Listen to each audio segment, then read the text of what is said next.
Welcome to Big Boy Crypto, home of the BitSquad, the largest and greatest crypto community in all of the interwebs. This is Around the Blockchain. We come to you Monday through Friday at 5:03 p.m. Eastern Standard Time, bringing you the best topics with the best guests. Today is no exception. We're going to jump right into it. He has looked Mac Kaiser in the eyes and lived to tell about it. It is Classic Kev. That is right, coming in, one of our New Orleans homies here. And going up from there, is she Australian? Is she Kiwi? British? Or maybe she's just a private person. It's Naomi Brockwell. Also, we have Emmy award-winning journalist and host of Coin Stories podcasts, but she's not going to be telling any stories today. She's going to be spitting hard facts. Natalie Brunell. And last but not least, he just got a silver play button on YouTube, but he still can't rent a car. It is CryptoJebb. Hey, how are we all doing today? That is factually incorrect. We're doing good. We're doing good. All right. And before we get into the topics today, we're talking about I can't rent. Brave and Solana integration. Very, very big news for both of those ecosystems. And we have Miami sharing some Bitcoin profits with their Miami coin. Is going to be pretty big. And we, of course, we got the lightning round, new topic there. But before we do that, you know what time it is. It's market watch time. Let's go ahead and jump into the market. Let's see what's happening here. It's a lot better than yesterday. I could tell you that much. Last 24 hours ago, everything was down 5-10% on the 24-hour. Today, looking a little bit better. We'll take going even. 65,000, looking like a little bit of support here. We have Ethereum, 4750. Love to see it. I smell 5,000 right around the corner, folks. Binance Coin, 634, looking pretty good, up about 5%. Let's check out some of the top gainers, though.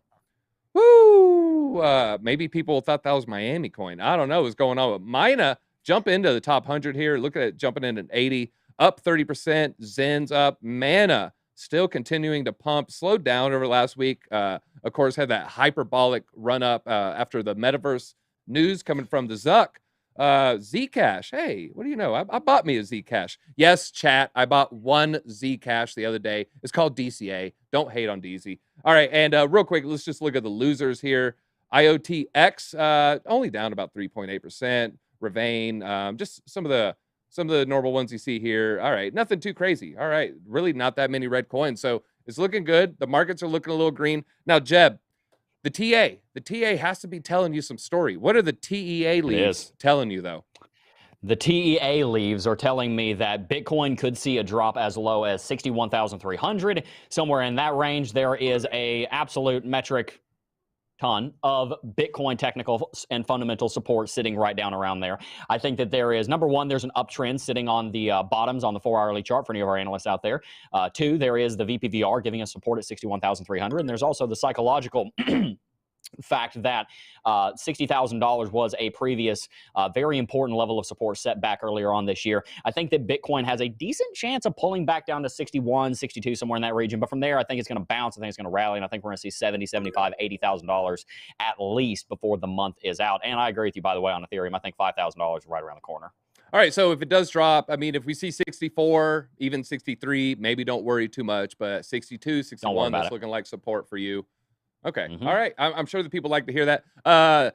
In the basement, super cool, Chuck. DZ, I'd like to give myself a shout out just because I'm a super cool guy. Well, you know what? DZ's here for the basement, so I want to give you that shout out there. And chat's loving Zcash. And jump in the chat. You can see Naomi typing. You know, sometimes you see the guests, they're shelling their own points. And those who don't know, if you like what the guest is saying, go ahead and hit +1 in the chat. We'll give them a point. Whoever has the most points at the end gets to leave a parting thought. So that's how that goes. But it's lightning round time. It is definitely lightning round time. Everybody, I hope we're going to start with Naomi and then go clockwise here. So we'll go Naomi, then Natalie there. What is your favorite mobile crypto wallet? Well, multi-coin wallet, I like Edge, super easy to use. Love Paul Puey, been friends with him for years and more years than I would like to say. We first actually hung out at Crypto Karaoke, I think in like 2014 or something. So long-time fan of that wallet. But in terms of privacy, I love Zec Lite wallet for all the Zcash lovers in the chat there. If you want shielded transactions, the only way to really transact because you don't want all your data on the blockchain. I mean, they're my go-tos, actually, that I use pretty much every day. The only other thing would be Dash Core, because it's the only thing that works with Dash Direct, which saves me a bunch of money every time I buy movie tickets and groceries. So they would be my top picks. All right, all right. AMC, you taking notes here? Okay, people want to spend more than Doge and Litecoin to buy their Dune movie tickets. Natalie, what's your favorite mobile crypto wallet? Well, a lot of that sounded like word salad to me because I'm a Bitcoin maxi.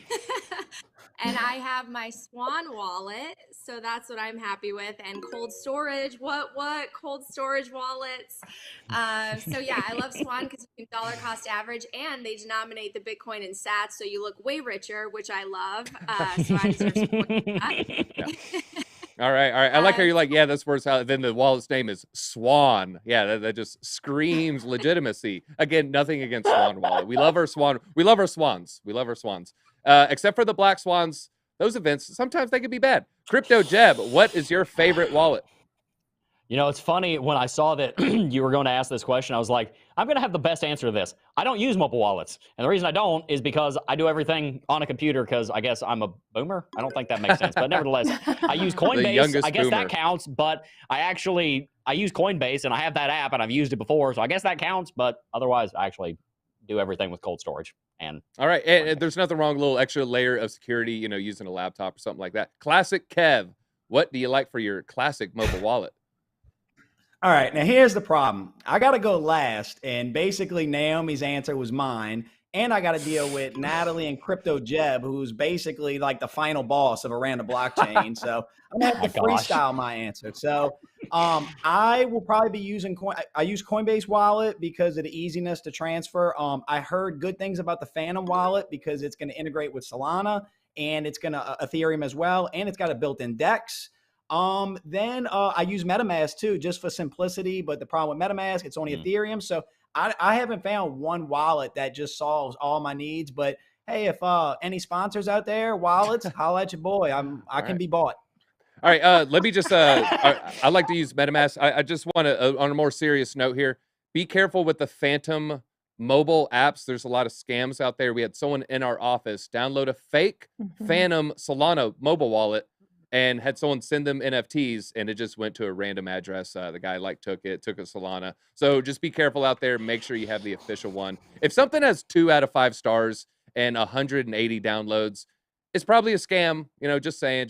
You want to see serious numbers, but yeah, I like the MetaMask wallet. But all right, well, let's get right into our first topic here. It is Brave and Solana integration. Those who don't know, Brave is it's basically the crypto browser on mobile, or on for the Windows ecosystem here. And of course, we all love Solana. We know about Solana. It's been pumping like crazy. I mean, it's a layer 1 blockchain.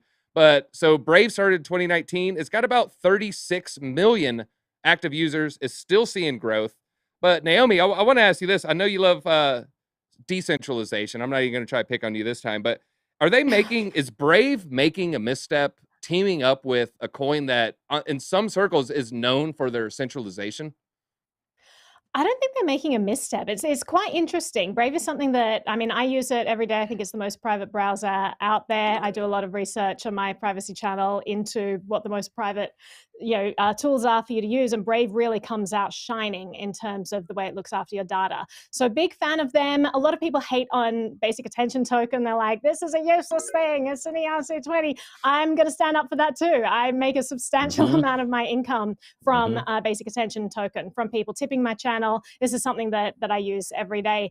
It is interesting that, I mean, ERC20 based on Ethereum, everyone is kind of ditching Ethereum these days. They're looking for alternatives because of speed and price. It's just really costly to use Ethereum these days. And so it is interesting that if Brave is considering going a different route, exploring new aspects of the DeFi world, that they are moving away from Ethereum to do this and integrating Solana instead. It makes a lot of sense to me that they would be doing this because ultimately they are all about user experience. I mean, there are lots of esoteric browsers out there that claim to have better privacy, but at the end of the day, if you're not functional, if you're not providing a good user experience, no one's going to use your product. It's about getting privacy to the masses, right?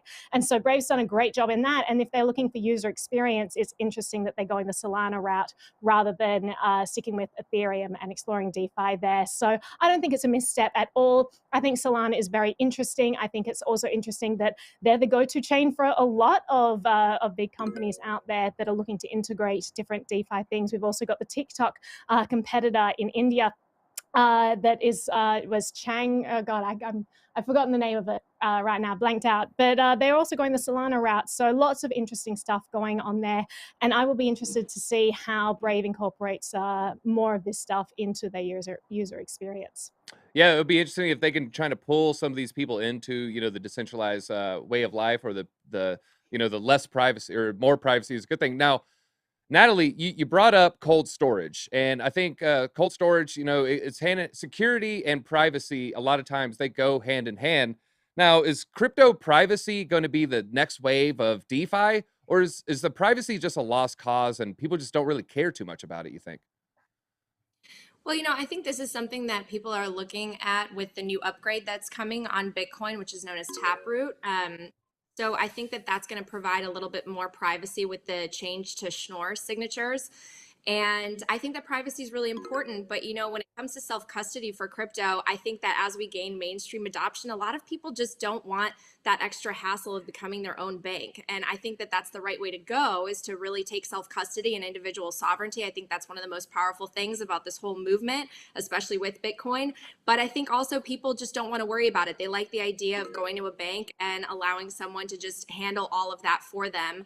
I think that people, especially if they're older, they can't even remember some of their passwords, right? So the idea that you could put something on a hard drive, it could be your life savings, and that you could potentially lose it is pretty scary for some people. So I think that's why the idea of these ETFs and sort of these futures, these spot ETFs, as well as you know, other options that are sort of derivatives of Bitcoin coming out are attractive to some people and some funds. But ultimately, I think that this is part of the movement, is that individual sovereignty, taking custody, becoming your own bank, taking control of everything that you're responsible for financially. And so I'm a big proponent of cold storage. I think it's the best way to protect what you have. And that way there's no middleman, there's no bank, there's no central authority. And that's what made this whole movement really attractive to me as well. But yeah, I'm a big proponent of cold storage.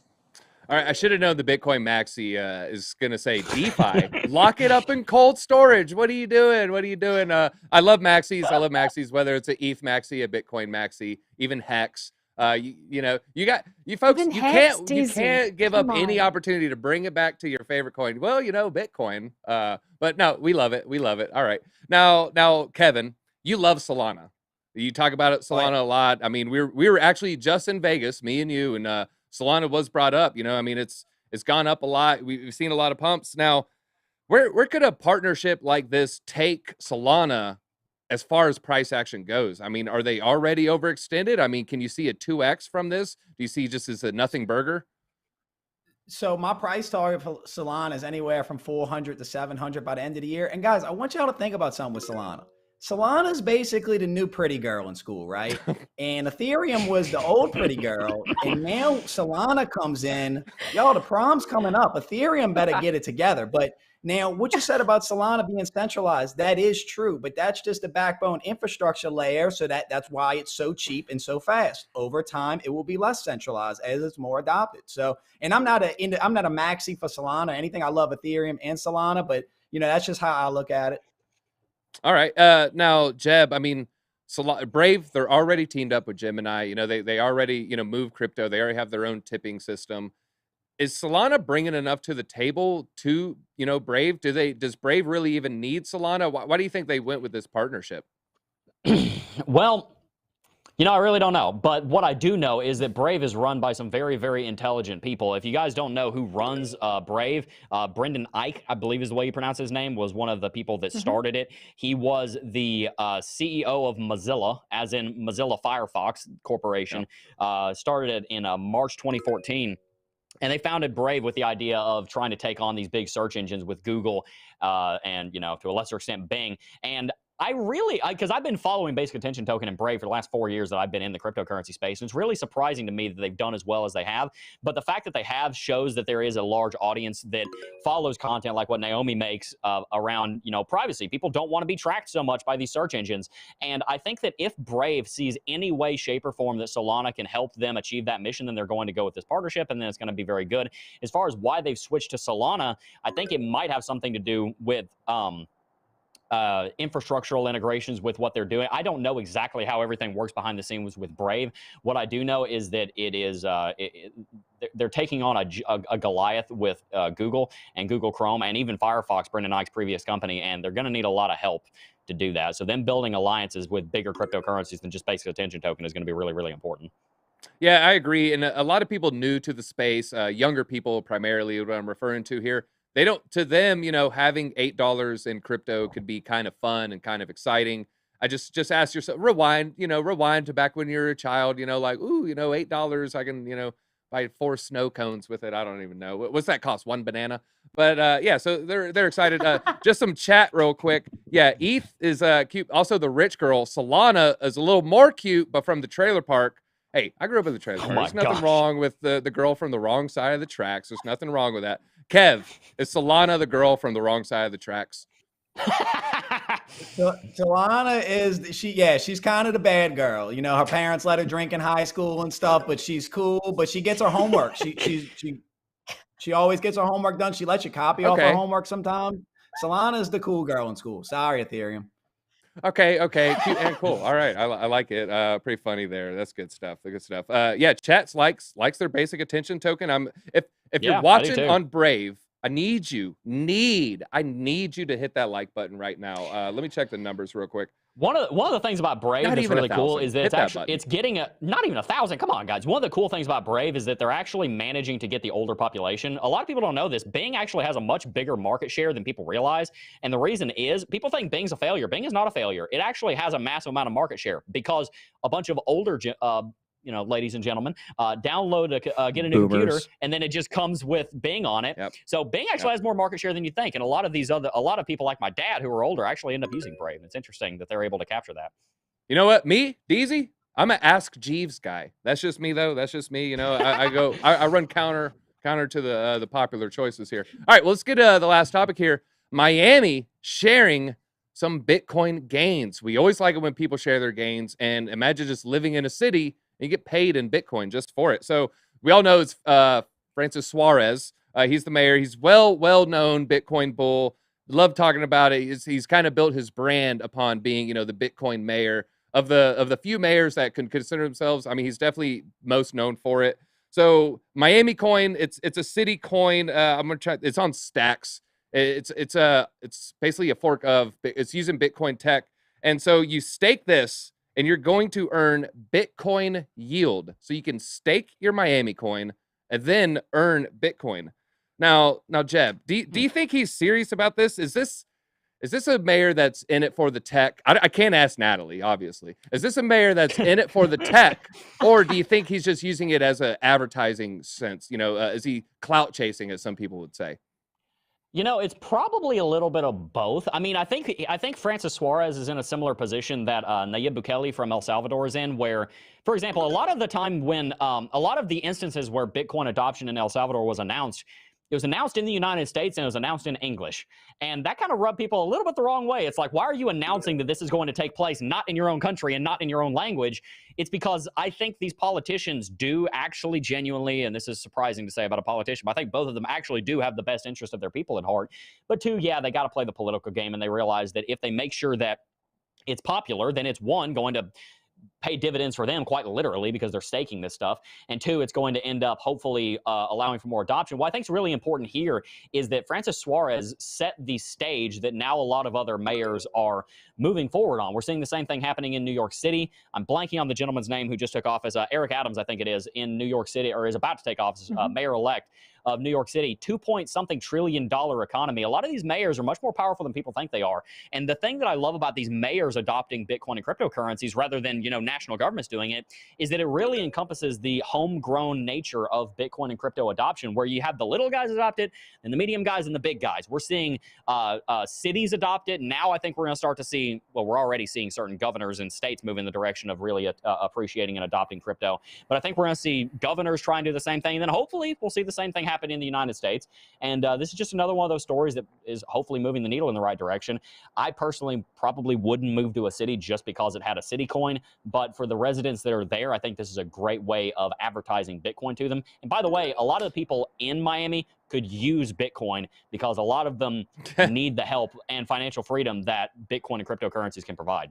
I was going to say, because everything's expensive out there. No, you bring up a good point. These cities have GDPs comparable to a lot of countries. You know, in fact, some of these cities are possibly like top 40, top 30 even. Now, all right, Natalie, why would they make Miami coin and not just pay them in Bitcoin dividends? I mean, do you think that crypto is just too new for the average investor to kind of wrap their mind around? Bitcoin kind of just sounds complicated, but if you just say, hey, it's Miami coin, they're like, that kind of makes sense. I live in Miami. I get a coin. Sure.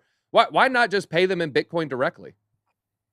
Yeah, I think that's a really great question. And I'm kind of torn on that because I think a lot of people within the Bitcoin space actually got upset about Francis Suarez not just putting Bitcoin on the balance sheet and paying people in Bitcoin and all that. And all of a sudden you have this surgence of a token as opposed to actual Bitcoin. But you know what? I think it's still moving in the right direction, and it shows how innovative he is. He wants to make Miami the center of cryptocurrency, and now he has some competition with the new mayor in New York, Eric Adams. I thought it was so fascinating when they basically had that competition of who's going to take more of their salary and their paychecks in Bitcoin, right? First came Suarez in response to Pomp's tweet, who's a Miami resident. Then Eric Adams showed him up with 3 paychecks, and now Suarez said, well, I want the whole salary. So these dividends, I think, are an exciting announcement. I think that, you know, we have to come up with innovative ways to not only pay people on the public government level, but also for people to feel like they're invested in their city and they get something out of it. They put something in, they get something back out. I think it's really cool. California here where I live, which is just, I mean,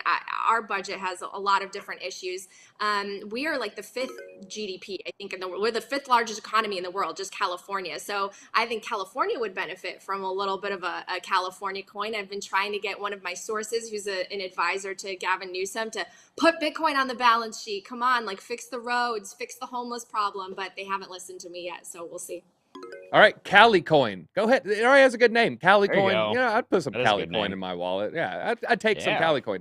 Now, Naomi, you know, a lot of these residents, you know, they don't trust crypto. They don't understand crypto. Is it smart to, you know, just go dive deep into this ecosystem with something that, you know, people, 1, might not understand, 1, might not trust, and 2 or 3, it could affect the entire local government? I mean, would you consider this a smart move?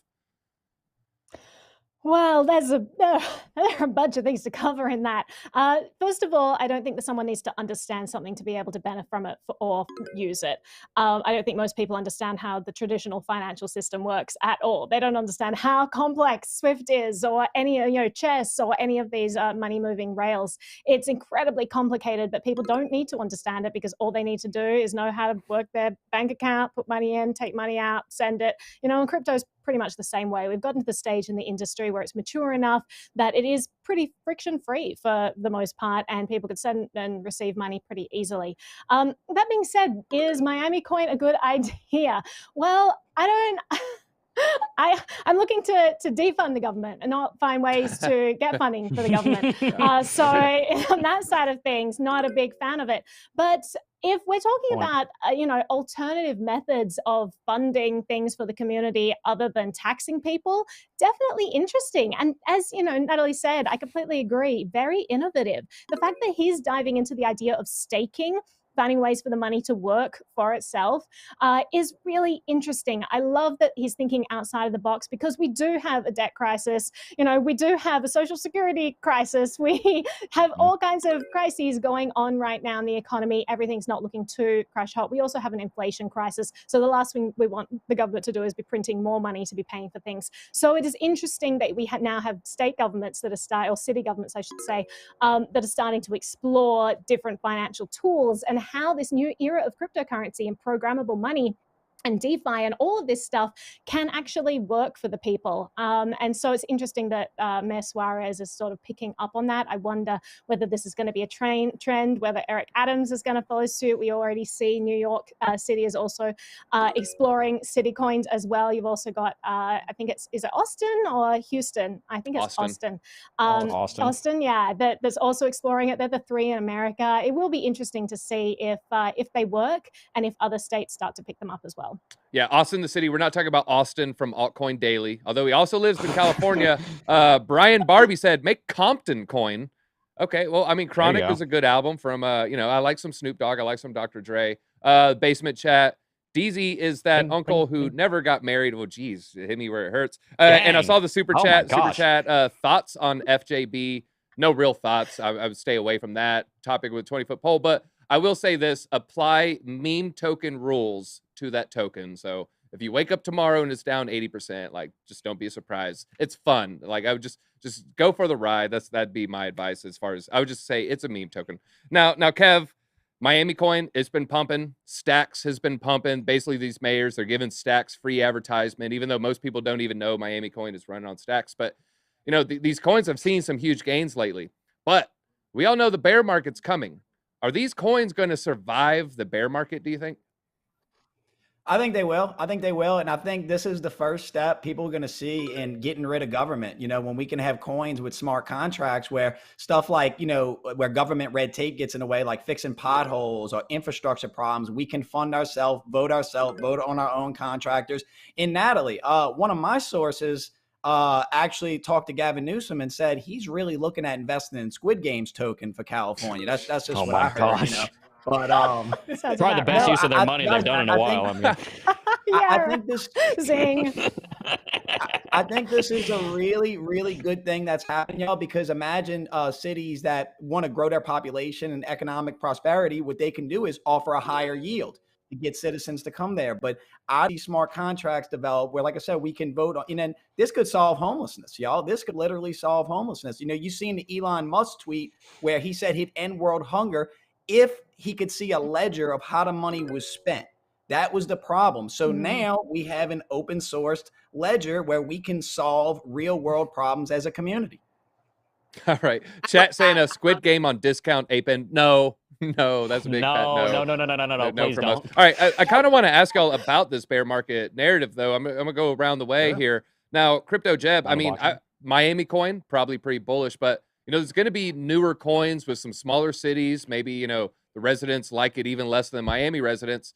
I mean, is the bear market need to be a concern for these mayors, Jeb? Yes, it definitely does, because these city coins are, here's the thing. The thing that I love about Bitcoin is that Bitcoin went to $1.2 trillion with how big of a marketing budget? Zero. Completely organically. These city coins are completely propped up by the fact that they have the name of the town or city in their name, and they are backed up by the government. I'm not the biggest fan of city coins, to be quite honest with you. I could never think of myself investing in one, at least at this current moment. And I think that unless the government has the tenacity to continue supporting them through a bear market, then they are going to really struggle. That's one of the reasons that I personally don't invest in them. All right, Natalie, I'll ask you the same question. Is this something like Newsom and these, like, should the California governor, should this be a concern on his radar that, you know, bear market might come and you might have some angry residents? Should that be a concern?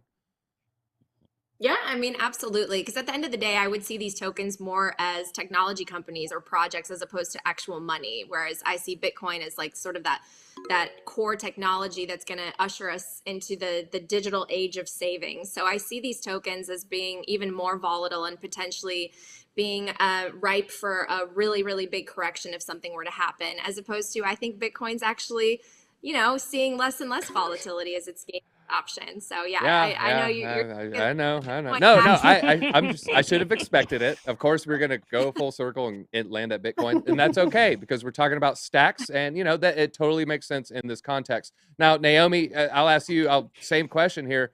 I mean, is this something that, you know, how should we go about this? Should we educate the residents and say, look, in 2 years it might be down 50-80%, or should we just, you know, like, how would you go about like educating these residents, like, hey, there's a bear market coming?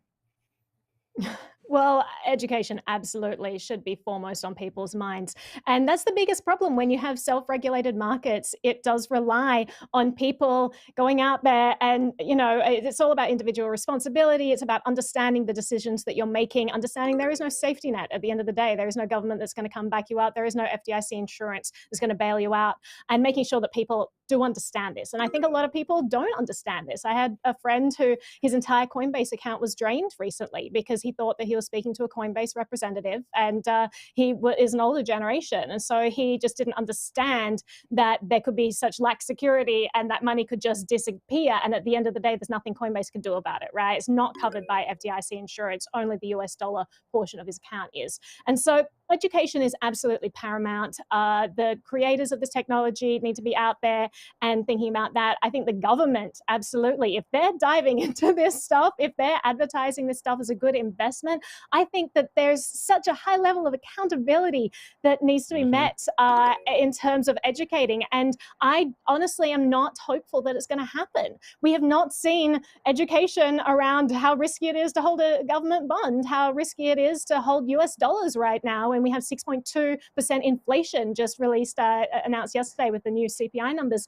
I mean, there's so much education that needs to be here, but I don't see the government actually following through with it and doing a good job. It is up to individuals to understand the risks they're taking before they invest in something. And it's so important that we, as crypto community, as journalists, as people in this space who are sending a message to a wide audience, make sure that people understand the risks they're taking before they dive into this stuff, with big eyes looking at potentially big returns. Just understand what you're getting into.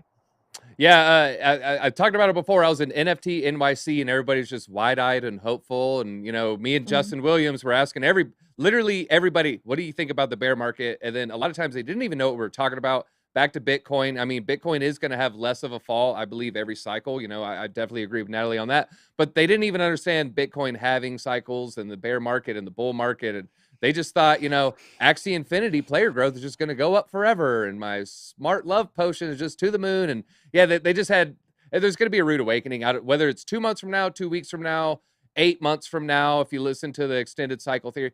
I mean, maybe we don't have one. I don't know. I, of course, would like that, but just be careful, people. We just want you to not lose your gains. I'm sure about everybody's up in their crypto right now. We just want you to walk away. When the music stops playing, we want your bags to be fat still. We don't want you to fall on the ground because there were no more chairs. But that is all we got time for. And it looks like Naomi took it there with her last little spiel at the end. You won. We're going to go ahead. It's that Ben spot. That's what it was. It was Ben spot. Go ahead. Give the people a parting thought. Rigged from the start. She's put in the correct box on the screen. What can I say? I'm going to take it anyway. 3 things I want to say. Number 1, privacy is really, really important, and you should be protecting yourself, and you should be looking at money that's fungible and not transparent on a ledger. You should be protecting yourself using the right browsers, making sure you're protecting your data. Second thing I will say, and I know there's a lot of supporters in the chat because you've been hashtagging this all show, Free Russ Ulbricht. Go to freeruss.org. Sign the petition for clemency. It's an absolute tragedy that man is in jail right now. And the other thing I'll say is go to Help Library Save Crypto, spelled LBRY. Help Library Save Crypto. Head over there, sign the petition there, because the SEC is coming down hard on the crypto space. It is destroying innovation. It is sending companies offshore. And it's also meaning that Americans do not get access to the same financial tools the rest of the world does. It's an absolute tragedy. So you guys can make a difference by pushing back against that and having your voice heard. They're the 3 things that I will say. And also hit that like button because this channel needs more likes. Just smash that button. Yeah, our likes are laughably low, so go ahead and smash that. Again, all the links are in the description. Check out everyone's channel. They're really great. Natalie's first time on here. Kev's, I believe, only second time, so definitely check out their channels. And Jebb and Naomi, of course, always putting out awesome content. But that's all we got time for today. Until next time, BitSquad, DZ out.